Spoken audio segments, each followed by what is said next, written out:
So I recently had a putting lesson, and what I found out was that actually one of the big issues I had was with the way I was marking my golf ball and the impact that was having on my alignment. So I'm going to share some of the things that I learned in my lesson and how it helped me, so maybe it can help you too.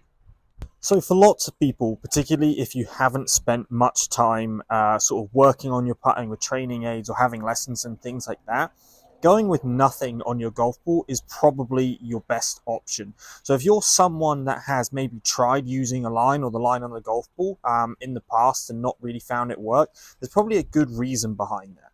So lots of us actually have aim biases, just because of the way that our eyes work, whether you're right eye dominant or left eye dominant. So what looks right to you, from above the ball is not necessarily correct. So I might think that I'm aiming at the hole, but actually I'm aiming quite a long way out to the right hand side. When you have an aim bias because of your eyes like this and you just do normal putting, your body naturally finds a way to compensate. And so like there, pull the putter around to the left hand side and find a way to make the putt. And this will become normal for you, so you won't notice that you're either pulling the putter closed or pushing it open.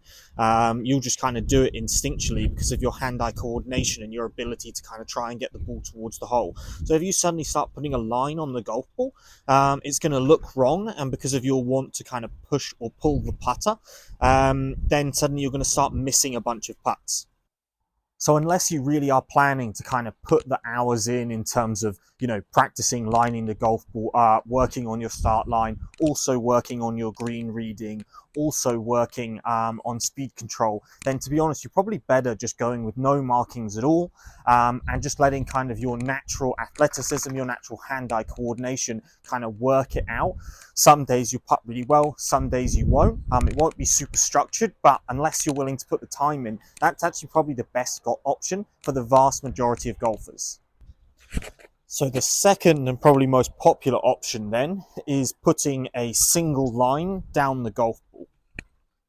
This is what you'll see the vast majority of tour pros using, and especially made famous, obviously, you'll see Tiger Woods. This is how he lines his golf balls up. So obviously lots of people then like to kind of copy and follow suit. Obviously, it's very simple. You just line it up where you want. You line up the line on your putter, then with where you want it to go, and try and roll that line end over end to make the putt. The main issues with this, though, are really twofold.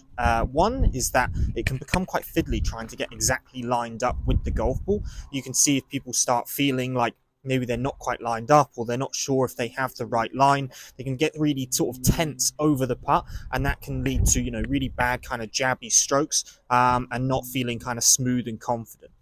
The second point, which I'll get onto a little bit later, is maybe you think you're lined up with that line, but actually you're not, and it's quite a hard thing to get perfectly lined up.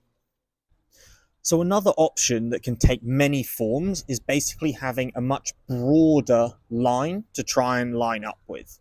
So the first ones of this that I saw were probably the Callaway Triple Track and then the TaylorMade TP5 Picks.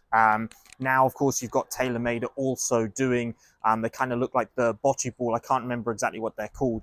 Some Vizio thing where they have the kind of color band around the golf ball.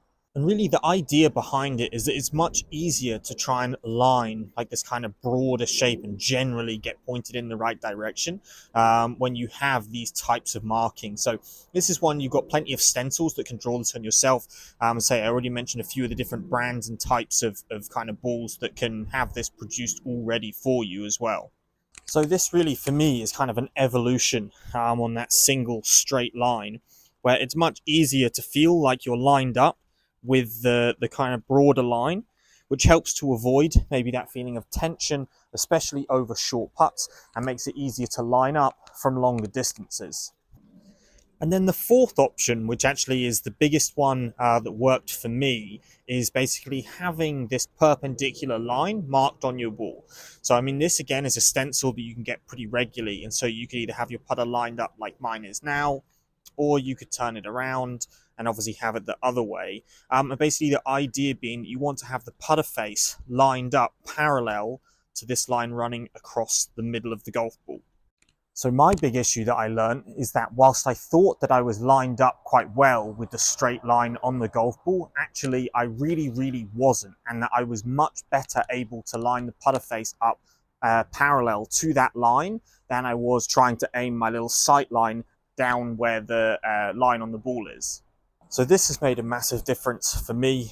I'm much better able to align kind of parallel to that line, and then I just need to feel like the putter stays kind of square to that. And you've seen other tour pros like Adrian Meronk being one that also uses a marking like this. Obviously, I'd always try and advise people to go and have a lesson and really kind of find out from a professional what works best for you. But failing that, I definitely think it's something that people should play around with a lot more. Say, I think this is an area that has not really developed for a long time, and you're starting to see more and more of it happening. There's loads of different stencils that you can get just to draw on your golf balls, or there's loads that you can actually buy directly from the manufacturers that have these different markings.